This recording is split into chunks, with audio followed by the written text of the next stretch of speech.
Rain traded the harbor for the sky and back again. A bargain that made the duplex's windows sing with soft percussion. The foghorn laid down a bass note at intervals the lungs could learn. The room smelled like teak left to drink salt and thyme. A bowl of lemons on the counter was trying to be a sun and almost succeeding. Mara checked the latch on the front door with a knowing hand, as if doors decided who they were based on how they were touched, then angled herself toward the kitchen to make room for me and the broken shutter. "It sticks when the wind comes straight from the pier," she said, voice in the pocket where steadiness doesn't have to brag. "The slats swell, they want to be heard." I set my shoulder under the frame and felt the grain argue and then concede. Ivy appeared at my side as if the house had conjured her to make sure I didn't do it the wrong way on my own. She had a screwdriver and the affection for leverage that people have when they like getting away with things. "Here," she offered, in the tone of someone arriving with both help and a small dare. Her palm landed between my shoulder blades as she leaned into, steady, the frame. She stayed long enough to be felt. Not long enough to be named. "Silent types are a menace," she said cheerfully, all that thinking, "Now push." The shutter gave, not because we bullied it, but because it recognized negotiation when it felt one. June stood behind us with a towel over one shoulder and a teapot that smelled like ginger minus the apology. "Careful," she said in the precise way that doesn't stop anyone so much as sharpen them. "The corner splinters." She set a mug by my elbow.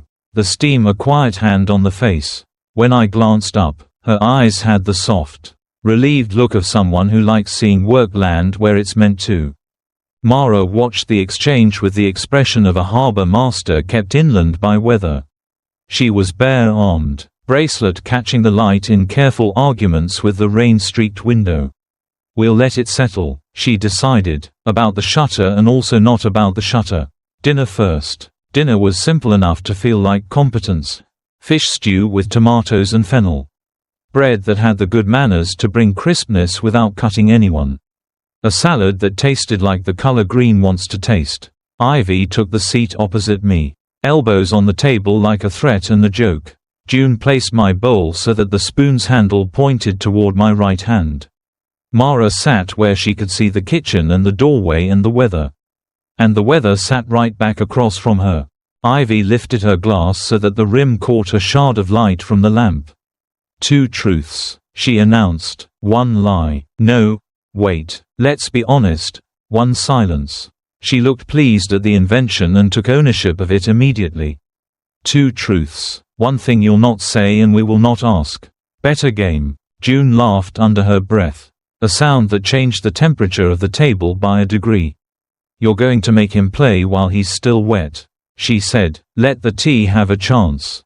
Mara arched an eyebrow, which for her is a speech. "We can let the storm start," she said, "then we can help ourselves to the weather we want." Her son texted from the hallway, a photo of a rain-soaked slicker. The reflective strips shouting in the flash. "On call," he wrote. "Harbor duty has a hole in the schedule. Don't wait up." Mara wrote back the kind of yes that is half instruction, half blessing. The door took him with a thud thick enough to feel in the floor. The foghorn answered with its own version of goodbye. The house resettled around the subtraction like a body does after someone leaves a bed. We started the game because Ivy would have made us even if we hadn't. And because saying aloud what you can carry is a relief disguised as risk. Mara went first, because that's how rules learn to behave. "Truth," she said, "I do not cook from recipes." "Truth, I always know when the power will come back 5 minutes before it does." Silence. She let the word sit like a card face down on the table. Quote, "What's the power trick?" Ivy demanded, provoked and delighted by the chance to be curious and pretend it wasn't personal. "You'll see." Mara returned to her stew like a general returning to a map. "It has a cadence. It's not magic. It's just attention." June went next. "Truth, I can hear when water is about to boil before it boils." She tasted her tea and nodded at having proved herself right. "Truth, I keep 2 sets of keys for everything important." She folded the napkin at the edge. A crease that tried to convince the linen to be a page. Silence. She smiled like a door closing softly in a good house. Ivy looked at me like a dog looks at the shore. How much of this can be mine without getting wet? Truth, she said, I have never been patient on purpose. Truth, I've learned to pretend I am. And sometimes the pretending sticks long enough to be useful. Silence. She held my eyes and set the third thing on the table invisible. They waited. The foghorn accounted for one heartbeat and then another. Rain wrote itself against the glass and edited itself before we were done reading it. I set my spoon down to stop it from clicking a tell against the bowl. Truth, I said, I like solving a problem without telling the solution that I'm the one who solved it. Ivy's smile did something to its posture. Truth, I stand longer in front of things with texture than with ideas. June half nodded as if to say, that explains your hands. Silence. I looked at the shutter. At its broad wooden slats. At the way the latch had both stubbornness and reason. You didn't include a lie. Ivy said. She wasn't complaining. She was cataloguing. The silence is the lie I decided not to tell. I said. It was going to be permission I hadn't been given yet. Mara's mouth admitted an almost smile. Good, she said, and the word was not performative. It sat down and participated. We played 2 rounds without scores. We learned more than we needed to. And less than we wanted. Which is the right ratio for adults in a storm. Ivy used the game to throw darts that deflated before they could puncture anything. June used it to wash the table in familiarity without assuming closeness. Mara kept time with her spoon on the rim of her bowl in the smallest, softest way, whenever conversation leaned. She brought it back to plumb by asking a practical question, and no one resented her for it. A gust rocked the duplex. The broken shutter whispered its opinion back across the window pane. Small wet flecks leapt through the seam and tapped my knuckles. June had a towel there before I registered the cold. Thank you, I said. She answered with a look that made a sentence unnecessary. Ivy used the interruption as an excuse to shift her chair closer and raise the stakes she pretended not to believe in. One more for you, she said, if silence can be good manners. Who gets yours tonight? People who ask for it, I said, and people who need not to ask. I let the answer be exactly as much as I meant and not an inch more. Because measuring out accuracy is its own intimacy. Mara set her chopsticks down parallel. A gesture that looked like landing.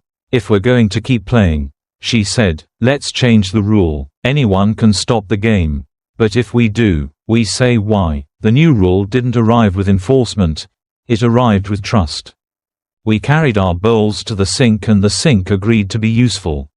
The kitchen's small fan confessed it knew only one song and sang it with honest effort. The rain had gotten bored with furious and settled into determined. The foghorn committed to its own constraint and honored it on schedule. The duplex tightened its frame like a person pulling a blanket up to their shoulder and noticing they have a shoulder after all. Later, in the room where the couch had a plaid throw pretending it could be enough on its own, the lamp's light behaved like it had been chosen rather than bought. The harbor was a smear of light behind the water's cough. I could feel the pier's planks carrying people I would not meet. Mara sat in the chair that would let her see who arrived at the front step if anyone decided to need rescuing. Ivy took the long end of the sofa. June sat close to the corner where I had curiosity and the sense to keep it in my pocket. The old shutter breathed against the window. I could feel its argument in the soft of my palm without touching it. We should talk, I said, because if we didn't, the room would start making decisions on our behalf. Before this gets decided by the weather or the game. Ivy's chin rose like a flag. Pleased that the conversation had arrived where she had wanted it to go and relieved that she hadn't had to be the one to pull it by force. June set her tea down with attention so that the saucer wouldn't scold the cup for asking too much of it.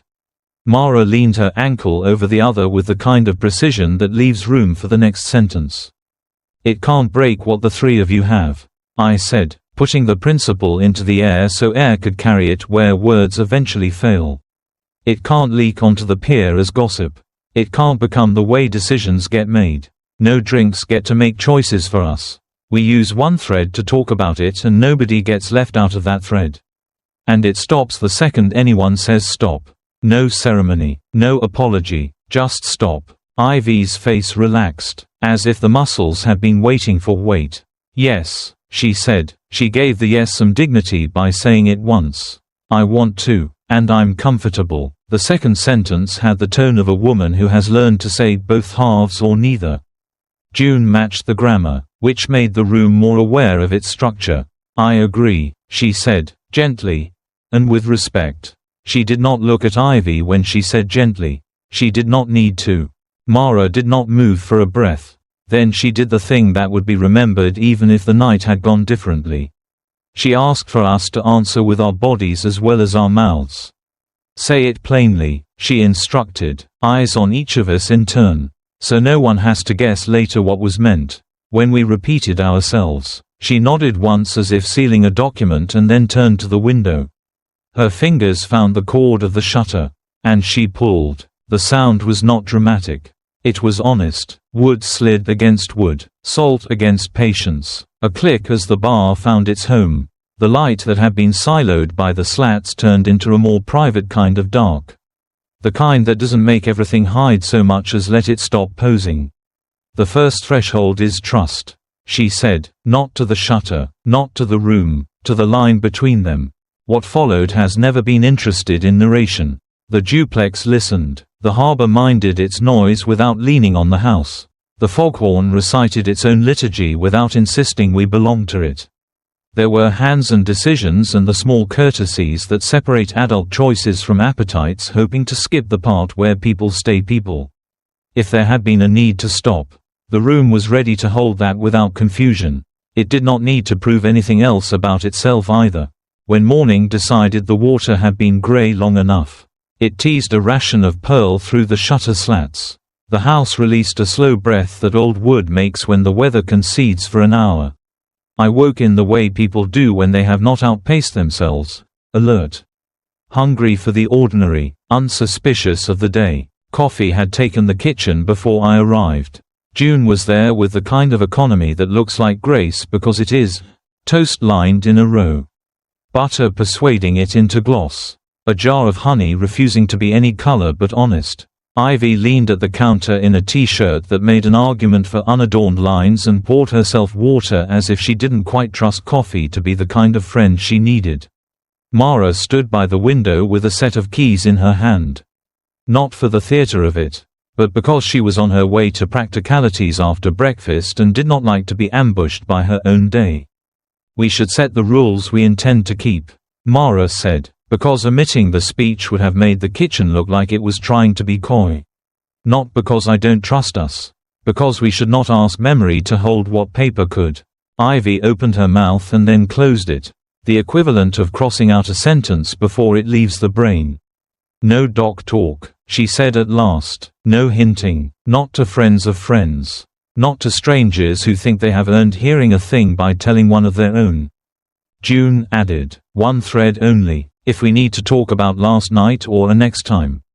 We do it where all four have access to the words. No side channels. No quiet edits no one agreed to. Schedule only when all four want it. I said, and can carry it. A single no is a no and the dignity of the no is kept intact. And no deciding when you're drunk. Mara said. The keys clicked in her palm like punctuation. Not because wine is wicked. Because we are not children of wine. She set the keys on the hook by the door. A small ceremony that meant, no one loses the most ordinary things while we practice unusual care. June reached for the spare key that hung on its own hook higher up and brought it down to the counter. We should talk about this too, she said, metaphorically and not. She touched it with the soft nail of her index finger as if teaching a class. We do not give this to anyone else. We do not make copies. We do not leave it under a mat. If we decide to open the door to one another again, we do it ourselves, in the light, with the right key. Ivy's grin got smaller and truer. No borrowing the key to get through something else either, she added. No using this to win other games. Mara watched us speak her house into a new kind of accuracy and nodded in increments. And if any of us feels wrong, we say so at once. she said. "We do not turn the feeling into a story about someone else's shortcomings that the doc will retell for us. We agreed in the way people agree when doing so makes them proud later." June slid a plate toward me, and the toast had the exact right brittleness at the edge. Ivy topped up my water because she had decided hydration was her role this hour, and rotisseries of identity do not help houses. Mara added a second mug to the counter next to my elbow. Lined up with the first because clutter breeds confusion and none of us came for that. By then the rain had gotten bored of itself and walked down the street to ruin someone else's plan. A gull yawned itself across the harbor with the resigned drama of a stage actor on the 1000th show. The fog lifted like someone who had overslept and refused to apologize about it. The duplex loosened in its joints, the way the body does after someone takes a splinter out of the right place. Ivy asked without turning it into a demand. "Another round of the game," she said, tapping the back of a spoon against her glass like a decoded invitation. Two truths, one silence. But this time the silence is a thing you intend to keep for yourself. Not from us. The second game soothed because steaks don't always have to be a layer of salt on top of sugar. Mara told us she can fix most machines by listening to their rhythm first, and she intends to keep the habit of knocking once and then twice on any door that opens onto weather. June shared that she prefers walking on docks alone at odd hours because wood understands feet without the arguments concrete insists on making. And she intends to keep the route. Ivy revealed she has a habit of memorizing the last sentence of a good book and intends to keep that. 2. Because a mouth might need a better ending than a day provides. I said I intend to keep a map of the harbor in my head with the lights marked not by their locations but by the conversations they've overheard. The Foghorn answered this, though of course it didn't. We agreed to hear it anyway. At the table by the window, June placed the spare key back on its hook and pressed her thumb to it as if setting a seal. Mara checked the shutter and found it had decided to be cooperative. Ivy caught my eye with the look of a woman who knows cheekiness is a form of care when applied to the right surface. "You held the shutter like it belonged to you," she said. "I approve of how you didn't make it think so." "I've learned to hold things I don't own," I answered. "Their job is to be themselves afterward." Mara gave us the sort of smile that exists to stop the room from getting ahead of itself. "I should check on the harbor office," she said. "Storms have the manners of bored children. And bored children get into the kind of mischief paperwork can fix before it happens." She took her raincoat from the peg. June offered a scarf that didn't care about fashion so much as keeping throats from regretting the day. Ivy lifted the corner of the scarf and made it fashionable without harming its utility. When the door closed behind Mara, the duplex did not change its fabric to dramatize the absence. June washed 2 mugs without noise. Ivy aligned the salt and pepper with the edge of the tray. Then nudged them half an inch off-center just to see if anyone would fix it. I did. She watched me do it and looked satisfied as a cat that had knocked over the right object and been understood. We walked the narrow hallway that held family photos and boat schedules pinned by magnets shaped like things boats would be embarrassed to be compared to. June paused in front of a picture of the dock in winter. "The lines are cleaner then," she said. "Honesty likes winter." Ivy leaned across and knocked her knuckles lightly against the frame. "And honesty likes a little noise too. Don't let the silence make you superstitious." I thought of the night before. Of the shutter coming down not like an edict but like a promise to speak without interruption. I felt the morning practicing being larger than our decisions and kinder than our nerves. "We are not superstitious," I said. "We are practiced." June's smile showed without leaving hiding. "Good," she said. "Practice keeps people soft." By midday the pier remembered it had a job. Engines coughed and then agreed to live. Ropes ticked their old metronome against cleats because their ways are worth keeping. June left with a basket that wanted to be a rumor about kindness, and Ivy headed to an appointment that would bless someone else's wardrobe with her opinions. Mara texted that the power would be back in 5 minutes. And then it was. Ivy wrote, "Show off." June wrote, "Cadence." I wrote, "Attention." After the power returned, the shutter behaved as if it had always meant to. I ran my palm down the frame for the courtesy of it. not to praise it for doing what would must. The duplex kept our quiet without being forced to. The harbor resumed being itself in public without accusing us of anything in private. I sent a message into the single thread we had made. Because we had promised to. Thank you for last night. I wrote. For the game, for the rules, for the keys we intend to keep, for the shutter that taught us something about the difference between closed and safe. 3 dots appeared. The dance of adult competence pretending it has time to be a teenager. Ivy's reply landed first. You play well. I like that. Boundaries make better mischief. June followed. Breakfast again sometime. No storms required. But permitted. Mara last. Like the harbor being first without needing to go before anyone. We drew the line so we could walk it.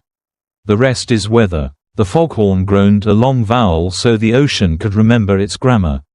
I breathed with it and let the duplex settle behind me and the day ahead do its old trick of acting inevitable.